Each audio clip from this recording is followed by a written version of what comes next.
Добро, денеска сме тука во Охрид, продолжуваме со концептот да ги презентираме политиките Македонија за сите луѓе.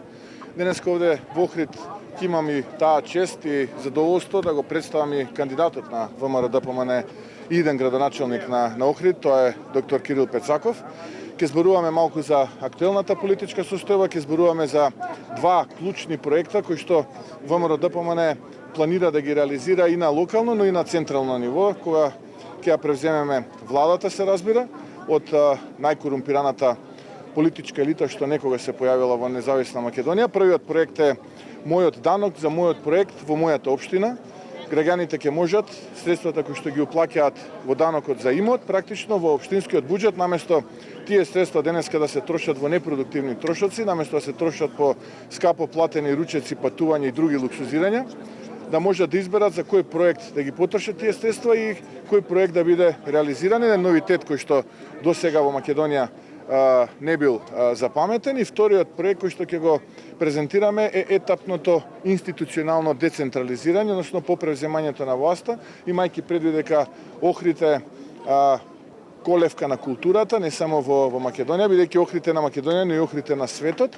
Планираме сите оние институции кои што се поврзани со културата, управа и останатите, да ги мигрираме од Скопје практично тука во Охрид, вклучително во крајна мерка и самото Министерство за култура. Така ќе постапуваме и со голем број други градови и општини во Македонија, и мигрирање на институциите, односно институционална децентрализација. Денеска малку повеќе ќе зборуваме овдека во Охрид на таа тема.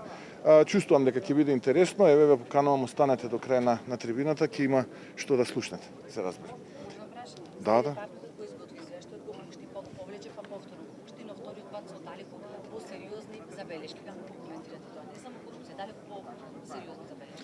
Видете, ние 4 години буквално зборуваме дека имаме работа со држава во која што мафијата си има своја држава. Дека станува збор за убедливо најкорумпираната и најкриминалната влада која што некогаш во Европа постоела.